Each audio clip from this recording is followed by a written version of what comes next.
పదునకు ప్రియులారా, మనము యాకోబు జీవితంలో నుండి కొన్ని ఆధ్యాత్మికమైన పాఠాలు మనం వింటూ వస్తున్నాం. These days we have been studying about the character of Jacob and we have been learning spiritual lessons. ఈ దినం కూడా కొన్ని విషయాలు లేఖనంలో నుండి మనము ఆలోచన చేద్దాం. Today also let us make a study of Jacob from the scriptures. దైవ లేఖనములో ఆదికాండ గ్రంథం 33వ అధ్యాయంలో మనము కొంత ధ్యానాన్ని చేస్తూ వస్తున్నాం. These days we are meditating upon chapter 23 of Genesis with regard to the character of Jacob. మనము కొన్ని విషయాలు తేటగా విందాం. Let us clearly listen to the voice of the Lord today. 13 నుండి 16 వచనాలు మనం చదువుతాం. First today's study, let us make a reverential study from verse 13 to 16. అతడు నా యొద్దనున్న పిల్లలు పసిపిల్లలనియు గొర్రెలు మేకలు పశువులు పాలిచ్చునవి అనియు నా ప్రభువునకు తెలియను. ఒక్కదనమే వాటిని వడిగా తోలిన ఎడల ఈ మందంతయు చచ్చును. నా ప్రభువు దయచేసి తన దాసునికి ముందు వెళ్ళవలెను. నేను నా ప్రభువునొద్దకు శేయీరునకు వచ్చు వరకు నా ముందరనున్న మందలు నడువగలిగిన కొలదిని ఈ పిల్లలు నడువగలిగిన కొలదిని వాటిని మెల్లగా నడిపించుకొని వచ్చేదనని అతనితో చెప్పాను. అప్పుడు ఏశావు, నీకిష్టమైన ఎడల నా యొద్దున్న ఈ జనులలో కొందరిని నీ యొద్ద విడిచిపెట్టుదునని చెప్పగా అతడు, అది ఎలా?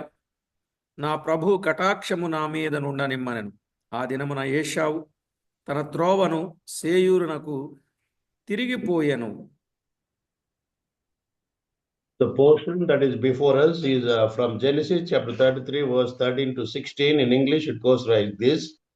And he said unto him, My Lord, knoweth that the children are tender, and the flocks and the herds with the young are with me.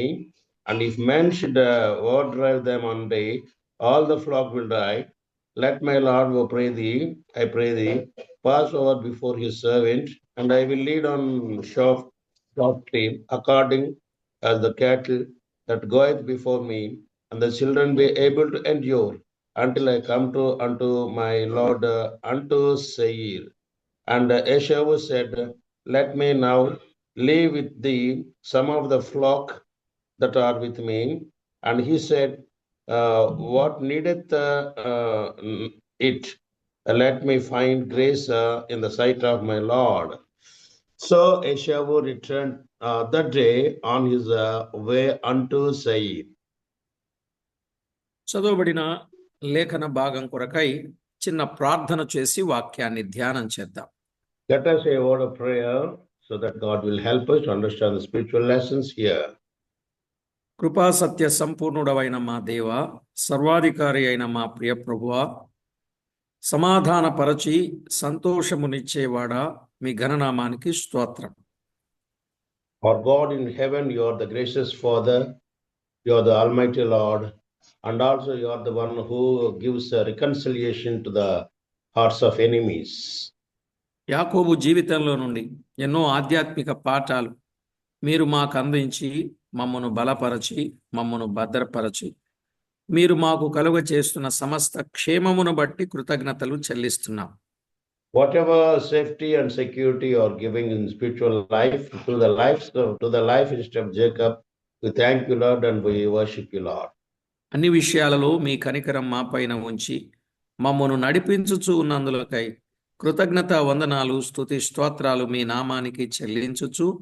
We thank you, Lord, for your wonderful name, and you are teaching us great lessons, and for that once again wholeheartedly we thank you, Lord.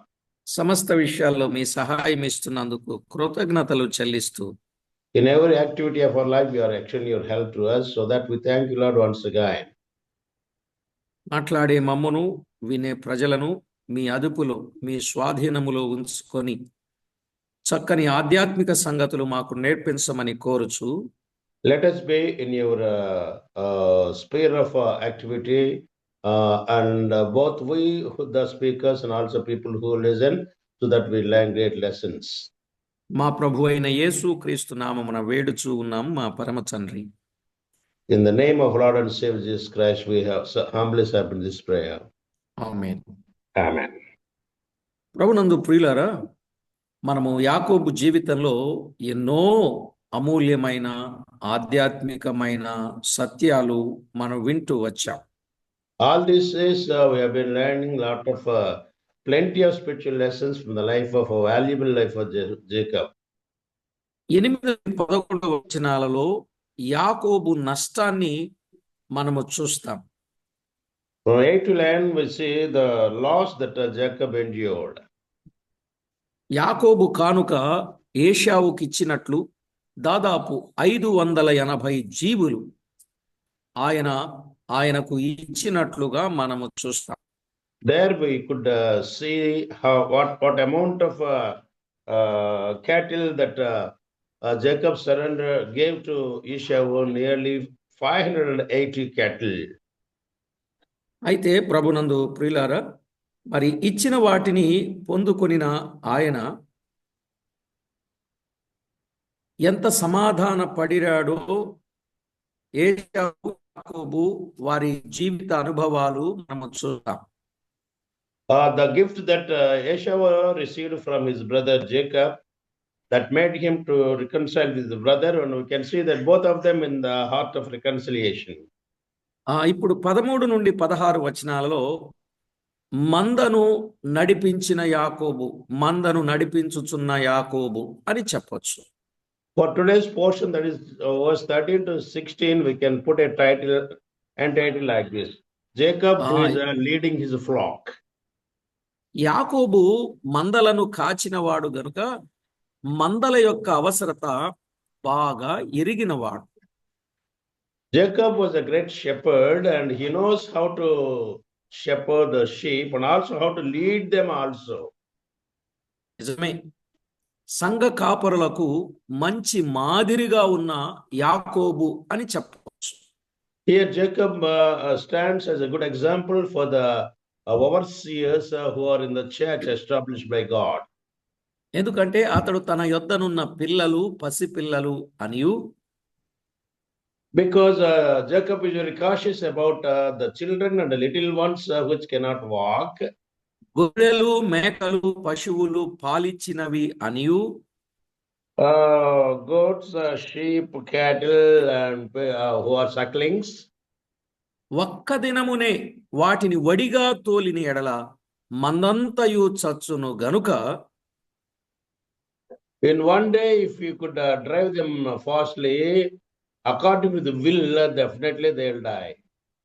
మందలు నడువ కలిగిన కొలది వాటిని మెల్లగా నడిపించుకొని వచ్చేదనని చెప్పుచూ ఉన్నాడు. According to the strength of the cattle, he was leading the sheep. నేడు సంఘ పెద్దలు కూడా సంఘమును, దేవుని మందను నడిపించువారుగా ఉండాలి. In the similar manner, in today's elders who are elected at oversight in the church, they must lead and take care of the sheep. కానీ వడివడిగా తోలువారుగా ఉండకూడదు అనే విషయాన్ని మనం చూస్తాం. We should not drive them fast in spiritual matters. పేతురు రాసిన మొదటి పత్రిక 5వ అధ్యాయం 1-3 వచనాలలో ఇట్టి సత్యాలు మనము గుర్తించవచ్చు. Such are the spiritual lessons we can glean from the first epistle of 1 Peter chapter 5 verse 1-3. బలిమి చేత కాక, ప్రభువులైనట్లు ఉండక, దుర్లాభాపేక్షతో కాక, దేవుని చిత్త ప్రకారం The elders which are among you, I exhort, who am also an elder and a witness of the sufferings of Christ, and also a partaker of the glory that will be revealed. Feed the flock of God which is among you, taking the oversight thereof, not by constraint, but willingly, not for filthy lucre, but for a ready mind. దేవుని చిత్త ప్రకారం శుద్ధ మనస్సుతోను మందకు మాదిరిగా నడిపించవలనని పేతురు హెచ్చరించుచూ ఉన్నాడు. Peter is giving exhortation to the elders of the churches to lead the sheep according to the will of the Lord, according to the strength of the sheep. బలిమి చేత ప్రభువులైనట్లుండక మందను తోలినట్లే దుర్లాభాపేక్షకులుగా సంఘస్థుల ద్వారా భౌతికమైన ఆదాయములు ఆశించి చేయుట ఇది సంఘ పెద్దలకు ఉండకూడదు. Elders of the church, they must be examples, but being ensamples of the flock, they must willingly and drive them with the strength that they have. దేవుని శక్తి మీద ఆధారపడి వాక్యములో ఉన్న ప్రకారం They have to depend upon the strength that God gives, and also God in the light of the word of the Lord, they have to lead. తల్లిదండ్రులు బిడ్డల ఎడల ఎలాగు ఇష్టపూర్వకంగా ఉండేదరో సంఘ పెద్దలు కూడా అలాగు ప్రేమపూర్వకంగా సంఘస్థులను నడిపించవలెను. In the families, parents take a lot of care regarding their children. Similarly, elders in the church, they have to take care of the flock. ప్రియులారా, నిజంగా అసలు ఈ వచనాలు అలా చెబుతూ ఉన్నప్పుడు యేషయా అన్నాడు, నీకు ఇష్టమైతే నా యొద్దనున్న ఈ జనులలో కొందరిని నీ యొద్ద విడిచిపెడతాను అని కూడా మాట్లాడాడు. అంటే అంత సౌమ్యంగా, అంత సామ్యంగా, అంత స్పష్టంగా, ప్రేమగా, ప్రీతిగా, అనురాగంగా యాకోబు మాట్లాడినట్లుగా మనము చూస్తాం. Jacob's words are tender, they are so affectionate, they are so affable, and he was talking to them. Of course, I have given a lot of flocks from me, but even then I am ready to leave some of my flock and people with you. కనుక మనం కూడా ఎప్పుడైనా మాట్లాడితే రొట్టెలు పంచినట్లుండాలి, రొట్టె వేసినట్టుండాలి, కానీ రాయి వేసినట్టు ఉండకూడదు. Whatever word that come out from our mouth, they must be just like the loaves of bread, but not of hard rocks. మొన్న ఒక సేవకుడు అన్నాడు, బ్రదర్, వర్తమానం ఎప్పుడు చెదరి వచ్చినటువంటి చెరువులో వచ్చిన చేపలకు వలవేసి పట్టుకున్నట్టుండాలి, కానీ వచ్చిన చేపల్ని రాయేసి చెదరగొట్టినట్టు ఉండకూడదు అన్నాడు. In recent meetings, I heard from the mouth of one of the speakers that we have to feed the flock just like the fish that are there in the pond, but we cannot throw stones there and scatter them. నిజమే ప్రియులారా, మనం ఎప్పుడైనా ఎవరిమైనా చెదరగొట్టే ప్రయత్నం చేయకూడదు, చేర్చే ప్రయత్నాన్ని చేయాలి. Always we must be gatherers, not the scatterers. మన ప్రభు చక్కని మాదిరిని ఆయన చూపించారు. In this ఆయన aspect, గొర్రెలను ఎలా నడిపిస్తారో చాలా వివరంగా చెప్పబడింది. in this aspect, our Lord is the best example for us, and we know how he leads the people in the life of Jesus. We can understand that. యెషయా గ్రంథములో చాలా విశేషంగా చెప్పబడిన సందర్భాలు మనము ఎరుగుదాం. In the book of Isaiah, there are best examples how a shepherd leads his sheep. 40వ అధ్యాయం 11వ వచనములో, గొర్రెల కాపరి వలె ఆయన తన మందను మేపును, తన బాహువుతో గొర్రె పిల్లలను కూర్చి రొమ్మున ఆనించుకొని మోయును, పాలిచ్చు వాటిని ఆయన మెల్లగా నడిపించును అని స్పష్టంగా వ్రాయబడింది.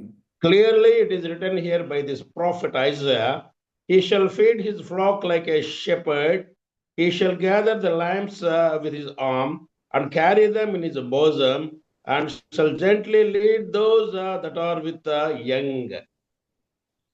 చూసారా, గొర్రె పిల్లలు రొమ్మున ఆనించుకుని మోస్తాడు, పాలిచ్చు వాటిని మెల్లగా నడిపిస్తాడు. అంటే మందను కాచే విధానం, మందకు క్షేమమునిచ్చే విధానం, మందకు మేలు చేసే విధానం. The manner and the method of the shepherd we can see here in his leading. He gently leads the sheep And he gathers the lambs which are tender unto his bosom, and he gently lead those who are suckling. కనుక బిడ్డను పెంచేటప్పుడు తల్లి గాని తండ్రి గాని సంఘాలు గాని ఇలాంటి చక్కని సూత్రాన్ని అనుసరిస్తే సంఘం వృద్ధిలోనికి వస్తుంది. వృద్ధికి వచ్చిన ప్రతి వారు సంఘములు స్థిరులుగా కదలిని వారుగా ఉంటారు. If a shepherd behaves like this, definitely there could be a lot of well-being among the sheep, and many people will come to the church and they will know the Lord and live for the Lord. ఇక మరొక సంగతిని గమనిస్తే 17 నుండి 19 వచనాలు, ఆదికాండం 33వ అధ్యాయం 17 నుండి 19 వచనాలు చదువుకుందాం. Another point that we can glean from here is from verse 17 to 19. అప్పుడు యాకోబు సుక్కోతుకు ప్రయాణమైపోయి తనకొక ఇల్లు కట్టించుకొని తన పశువులకు పాకలు వేయించాను. అందుచేత ఆ చోటికి సుక్కోతు అను పేరు పెట్టబడెను. అట్లు యాకోబు పద్దనరాములో నుండి వచ్చిన తరువాత కనాను దేశములోనున్న షెకెం అను ఊరికి సురక్షితముగా వచ్చి ఆ ఊరి ముందర తన గుడారములు వేసెను. మరియు అతడు తన గుడారములు వేసిన పొలము యొక్క భాగమును షెకెము తండ్రి అయిన హామోరు కుమారుల యొద్ద 100 వరహాలకు కొని. These 3 verses in English, they go like this, 17 onwards. And Jacob journeyed to Succoth and built him an house and made booths for his cattle. Therefore, the name of the place is called Succoth. And Jacob came to Shalem, a city of Shechem, which is the land of Canaan, when he came from Padanaram and pitched his tent before the city. 19th verse. And he brought a parcel of a field where he had spread his tent at the hand of the children of Hamor, Shechem's father, for 100 pieces of money. ఈ 17 నుండి 19 వచనాలలో యాకోబు షెకెములో భూమిని కొనుట అనేది మనం చూస్తాం. In these 3 verses, we can understand how Jacob purchased a piece of land in Shechem. యాకోబు షెకెమునకు వచ్చి పాకలు వేసెను అని మనం చూస్తాం. Jacob, having reached the place called Shechem, there he built booths for him. అందువలన సుక్కోతు అను పేరు వచ్చాను. That's why that place is named as Sukkoth. సుక్కోతు అనగా పాకలు అని అర్థం. Sukkoth has been booths. ఆ పాకలు వేసిన స్థలం షెకెము. ఆ స్థలమును హామోరు కుమారుల యొద్ద యాకోబు 100 వరహాలకు కొనెను అని మనం చూస్తున్నాం. Earlier, that land was purchased by Jacob for 100 pieces of money from Hamor's children of Hamor, and that place, that land is called Shechem. అది యేసేపునకిచ్చిన భాగం. That was the inheritance that is given to Jacob. అక్కడే యేసేపు ఎముకలు పాతి పెట్టబడెను. There, the remains of Jacob, the bones of Jacob, they were buried. యెహోషువ గ్రంథం 24వ అధ్యాయం 32వ వచనం. For that, we can turn to the book of Joshua, chapter 24, verse 32. అక్కడే యాకోబు బావి కూడా త్రవ్వించెను.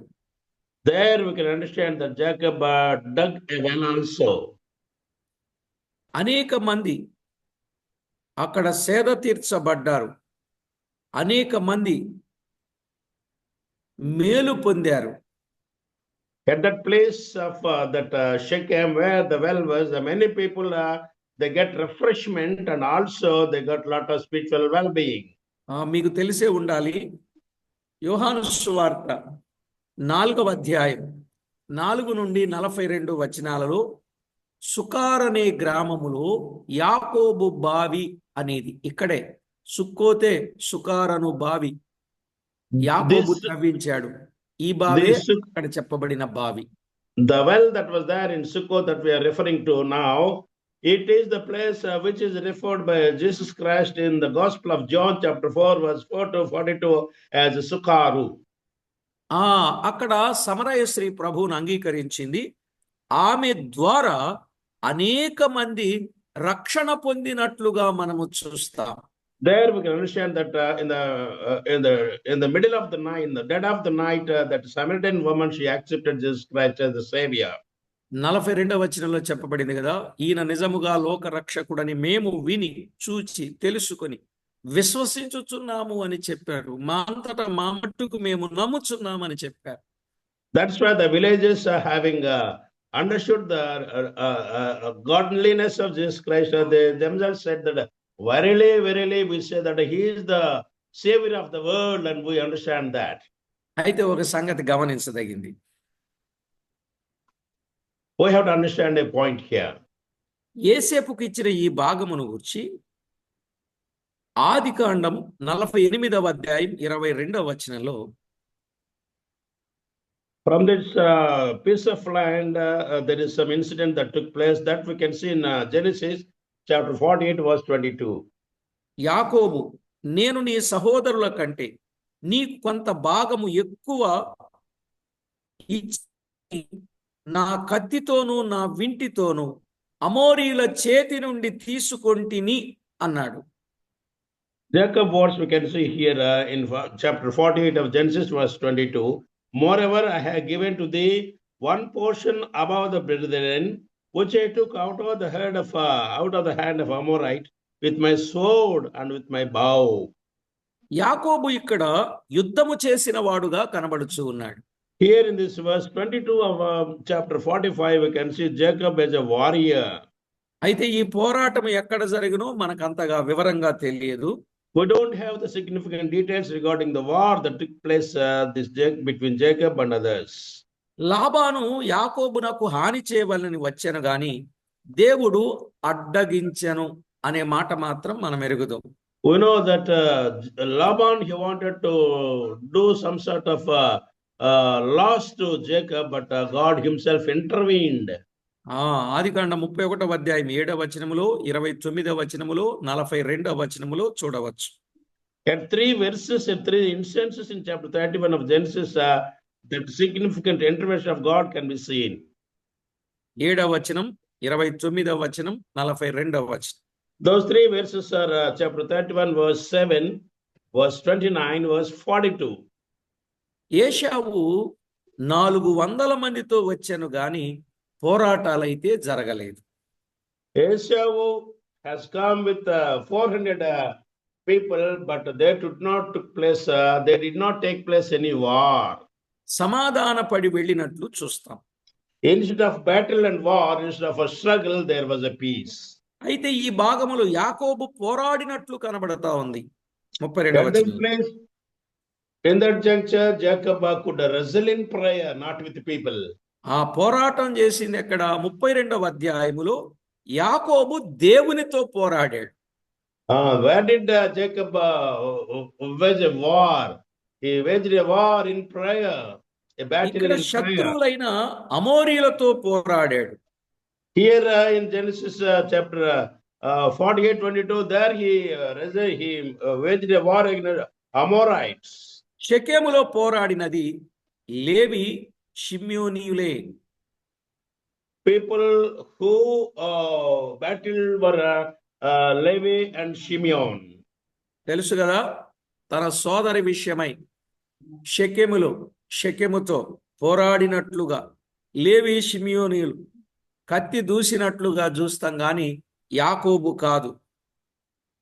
There at that place, this Levi and Shimeon, they made a war. They waged a war against Shechem because of the injustice done to their sister. కానీ అక్కడ అమోరీలతో తానే స్వయముగా పోరాడినట్లు చెప్పుచున్నాడు. But in chapter 48, verse 22, Jacob himself articulated that he himself waged a war against Amorites. దీన్ని బట్టి మనం అర్థం చేసుకోవాల్సింది ఏంటంటే, యాకోబు ఆ భాగాన్ని కొన్న తరువాత అమ్మోరీలు ఈ భాగాన్ని స్వాధీనపరచుకునే ప్రయత్నం చేసి ఉండవచ్చు. Thereby we can make a conclusion that after having purchased that land at Shechem, perhaps the Amorites might have come and they wanted to occupy the land and by fighting, అట్టి but స- Jacob restrained them. అట్టి సమయములో యాకోబు వారితో పోరాడి తన హక్కును వారి స్వాధీనం కాకుండా కాపాడుకున్నాడు. Maybe at that time Jacob he restrained them and he waged a battle against them and he drove them away. ప్రియులారా, ఇందులో మనము నేర్చుకునే పాఠం ఏంటంటే, What is the spiritual lesson that we learn here in this context? దేవుడు మనకి ఏవైతే ఇచ్చాడో వాటిని మనము కాపాడుకోవాలి. Whatever inheritance God has given to us, we have to safeguard them. ఎందుకు కాపాడుకోవాలంటే, దేవుడు మనకిచ్చిన వాటిని అనుభవింపకుండా మన శత్రువులైన సాతాను, లోకము, శరీరము, దుర్బోధకులు అపహరించడానికి ప్రయత్నించుచూ వస్తున్నారు గనుక కాపాడుకోవాలి. We have to keep up, we have to safeguard the inheritance God gives us.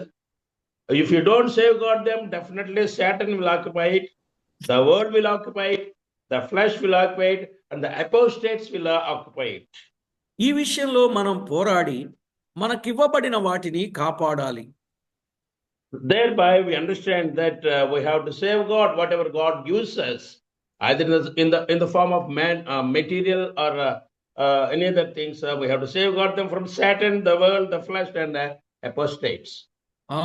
రక్షణ పోదు గాని మనం శత్రువులకు లోబడినట్లయితే రక్షణానందము కోల్పోతాం. Of course, salvation is that's eternal. We cannot lose it. But if we surrender to such of those enemies, definitely we lose the love, we lose the joy of salvation. దావీదు చేసిన పాపాన్ని బట్టి రక్షణానందం పోగొట్టుకున్నాడు. David, because of his sin, he could forego the joy of salvation. గనుకనే నీ రక్షణానందం నాకు మరలా పుట్టించుమని ప్రార్థించినట్లు 51:12 కీర్తనలో చూస్తాం. That's why in Psalm 51 verse 12, David was praying that, Father, don't take away the joy of salvation from me. కనుక మనం సరిగా లేకపోతే, మన పోరాటం సరిగా లేకపోతే మనం బహుమానం పోగొట్టుకుంటాం. Thereby we understand that if don't wrestle in the right perspective with the enemies, we will forego whatever God gives us as inheritance. కొలసై పత్రిక 2వ అధ్యాయం 16 నుండి 19 వచనాలు. For that we can turn to the epistle of Colossians chapter 2 verse 16 to 19. ఇక్కడ ఒక భావం ఏంటంటే, తప్పుడు బోధకులకు మనము లోనైనట్లయితే బహుమానం అపహరణ అవుతుంది, దొంగలిస్తారు. If at all we give our ears to the apostates, definitely we will lose the joy of salvation. యోహాను రాసిన 2వ పత్రికలో 7-8 వచనాల్లో ఉన్నట్లు తప్పుడు బోధలకు లోనట్లయితే పూర్ణ ఫలం పొందలేము. If at all we surrender and give ear to the apostates, definitely we don't enjoy the joy of salvation. That we can find in the second. ఇలాంటి శత్రువులకు లోను కాకుండా మనము పోరాడవలెను. That's why in second epistle of 2 John verse 7 and 8, there we are admonished not to give ear to apostates. ప్రకటన గ్రంథం 3వ అధ్యాయం 11వ వచనములో one more reference from the book of Revelation chapter 3 and verse 11. ఒక సత్యాన్ని మనం చూస్తాం. There we can find a spiritual truth. ఎవడును నీ కిరీటము అపహరింపకుండునట్లు గట్టిగా నీకు కలిగిన దానిని గట్టిగా పట్టుకొనుము అన్నాడు. Revelation chapter 3 verse 11. Behold, I come quickly, hold that fast which thou hast, that no man take thy crown away. కనుక ప్రభునందు ప్రియులారా, బైబిల్ గ్రంథంలో మనము చూచిన సత్యాన్ని, మనకు దేవుడిచ్చిన కిరీటాన్ని మనము గట్టిగా పట్టుకొని దేవుని నామమునకు మహిమ ఆపాదించాలి. The crown that God has given us, we have to keep it tight. We have to safeguard it. Thereby, we can enjoy this joy of salvation. ఎందుకంటే కొంతమంది పోగొట్టుకున్నారు. That's because there are some people in the scriptures we know that they have lost the joy of salvation. ఏశావు గాని రూబేను గాని తనకున్న జ్యేష్ఠత్వాన్ని పోగొట్టుకున్నారు. Either Esau or Reuben, they have foregone their birthright. సౌలు రాజ్యాన్ని పోగొట్టుకున్నాడు. Saul has foregone his kingdom. కారణం వారి అవిధేయతలే. The reason for that is that they are disobedient to the word of the Lord. మన జీవితంలో ఏమైనా చెడుగుకు చోటిచ్చినట్లయితే వాక్యానుసారంగా పనిచేయని ఎడల అది కాల్చివేయబడును. Whatever indecent principles that we give ear to, anti-biblical principles that we give ear to, definitely will become ashes. అప్పుడు కిరీటం దొరకదు కనుక ఇవి అపహరింపకుండా మన శత్రువులతో పోరాడవలెను. That's why in order to keep up our inheritance and also the crown, we have to fight with these enemies of us.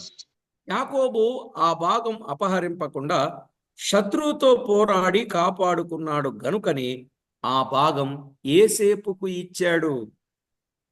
Since Jacob could wage a fight against Amorites, he could safeguard that piece of land and well. బావి త్రవ్వబడెను,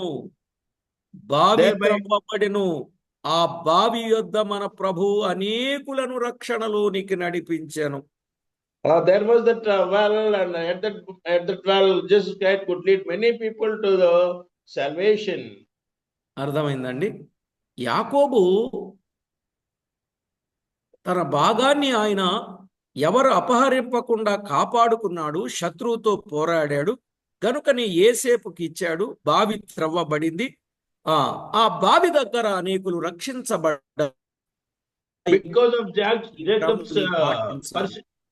Because of Jacob's persistent fight against the Amorites, he could save the land. There he could dig the well, and there many people could get help from that, and it was given to Joseph's children.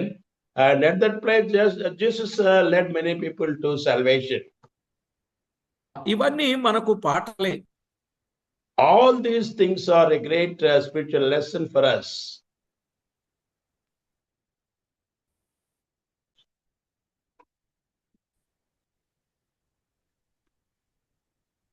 కాబట్టి ప్రభునందు ప్రియులారా, పోరాడవరువులు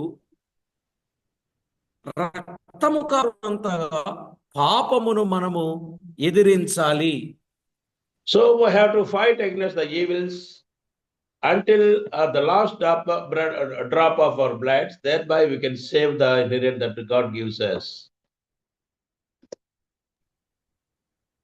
కాబట్టి ప్రభునందు ప్రియులారా, దైవ లేఖనంలో హెబ్రీయులకు రాసిన పత్రిక 12వ అధ్యాయం 4వ వచనంలో చెప్పబడిన మాట. That's why we can make a reference to from the epistle of Hebrews chapter 12 verse 4. కనుక మనము శరీరముతోనే మనకు పోరాటం, ఎప్పుడు కూడా మన పోరాటం శరీరంతో. గలతీ పత్రిక 5వ అధ్యాయం 16వ వచనం ప్రకారంగా, according to the epistle of Galatians chapter 5:16, always we have a fight against the flesh. ఆకాశ మండలమందున దురాత్మ సమూహముతో మనం పోరాటం. And we have always have to fight with the evil spirit that are there in the skies. ఎఫెసీ పత్రిక 6వ అధ్యాయం 12వ వచనం. That reference we can find in the epistle of Ephesians chapter 6 verse 12. ఏమండి, మన పోరాటం కూడా నియమ ప్రకారము విశ్వాసముతో పోరాడాలి. నియమ ప్రకారంగా we have to fight with our faith and also with the principles laid. తిమోతికి రాసిన మొదటి పత్రిక 6:13. For that we can turn to the epistle of 1 Timothy chapter 6 verse 13. 2 Timothy అంటే పత్రిక పౌలు తిమోతికి రాసిన 2వ పత్రిక 2వ అధ్యాయం 5వ వచనం. One more verse from Timothy, that is 2 Timothy chapter 2 verse 5. పౌలు మంచి పోరాటం పోరాడాడు గనుకని నాకు కిరీటము కలదని ఆయన చెప్పుచూ ఉన్నాడు. Paul confidently gives the witness that as I fought a good fight, a crown is reserved for me. తిమోతికు రాసిన 2వ పత్రిక 4వ అధ్యాయం 7-8 వచనాలు. For that, we can turn to the epistle of 2 Timothy, chapter 4, verse 7 and 8. గనుక మనం కూడా ఇలాగు పోరాడి ప్రభు వచ్చినప్పుడు మంచి బహుమానము పొందాలి, అందుకొరకు మనం చక్కని పోరాటం చేయాలి. Thereby, the conclusion, the thesis is that if we fight a good fight like Paul, definitely we'll get a crown from the Lord. ఇంకొక వచనం ఉంది, ఒక 2-3 నిమిషాల్లో చెప్పేసుకుందాం. One more verse is left there, and let us ponder over that verse for a couple of minutes. 20వ వచనాన్ని చదువుతున్నాం. 33-20. That's chapter 33, verse 20. అక్కడ ఒక బలిపీఠము కట్టించి దానికి ఎలోహేయి ఇశ్రాయేలు అను పేరు పెట్టాను. And he erected there an altar and called it El Elohi Israel. ప్రియులారా, ఈ పేరుకు అర్థమేమనగా ఇశ్రాయేలు దేవుడు వేరొక దేవుడు లేడని గ్రాహ్యమగ్గుచూ ఉన్నది. This name brings us a clear meaning, saying that there is no other God except Jehovah. అతడు తన పాత పేరు పెట్టలేదు గాని దేవుడు పెట్టిన ఇశ్రాయేలు అను పేరు పెట్టుచున్నాడు. Here he is giving a name to the altar, not his olden name of Jacob, but a new name of Israel. కనుక మనం కూడా నూతన అనుభవములో సాగిపోవలసిన వారమై ఉన్నాము. Thereby, we would have to move ahead in our spiritual walk every day from newness of life. యోహాను సువార్త 3:3 ప్రకారంగా, according to John's Gospel, chapter 3, verse 3. పేతురు రాసిన మొదటి పత్రిక 1:23 వచనం.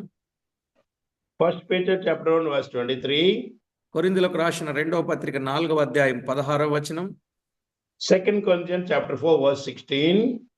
అదే పత్రిక 5వ అధ్యాయం 17వ వచనం. Same epistle, chapter 5, verse 17. ఎఫెసీ పత్రిక 4వ అధ్యాయం 23-24 వచనం. The epistle of Ephesians, chapter 4, verse 23 and 24. కొలస్సై పత్రిక 3వ అధ్యాయం 10వ వచనం. The epistle of Colossians, chapter 3, verse 10. అలాగే తీతు పత్రిక 3వ అధ్యాయం 5వ వచనం. Similarly, the book of the epistle of Titus, chapter 3, verse 5. ఈ 7 వచనాలలో నూతన అనుభవమును గూర్చిన విషయం చాలా వివరంగా చెప్పబడింది ప్రియులారా. In all these 7 references, one significant aspect of spiritual life, that is the newness of life, is explained. ఈ 7 వచనాలలో నూతనముగా అనే అంశం మనం చూడవచ్చు. In these 7 verses, we can see the newness that a new believer enjoys. అయితే ఇక్కడ బలిపీఠాన్ని చూస్తున్నాం. But here in verse 20 of chapter 33, we see an altar. Adikandam 31:54లో, In Genesis chapter 31:54, 33:20లో, 33:20, 35:7లో, 35:7.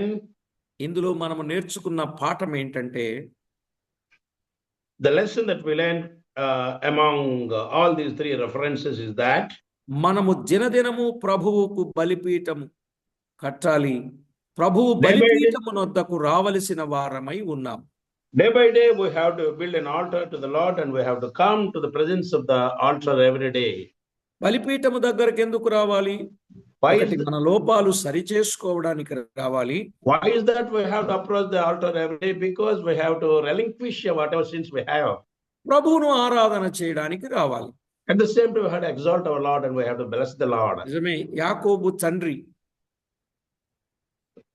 ఆయన తాత బలిపీఠపు అనుభవాలు, బావుల అనుభవాలు, ఇవన్నీ మనము గమనిస్తూ వస్తాం. Abraham has the experience of building altars, and Isaac has the experience of digging wells. ప్రార్థన బలిపీఠం. One is the altar of prayer. ఆరాధన బలిపీఠం. The altar of worship. సమర్పణ బలిపీఠం, the altar of surrendering, సహవాసపు బలిపీఠం. 4 బలిపీఠాలు అబ్రహాము కట్టాడు. the altar of fellowship. These are the 4 altars that Abraham built.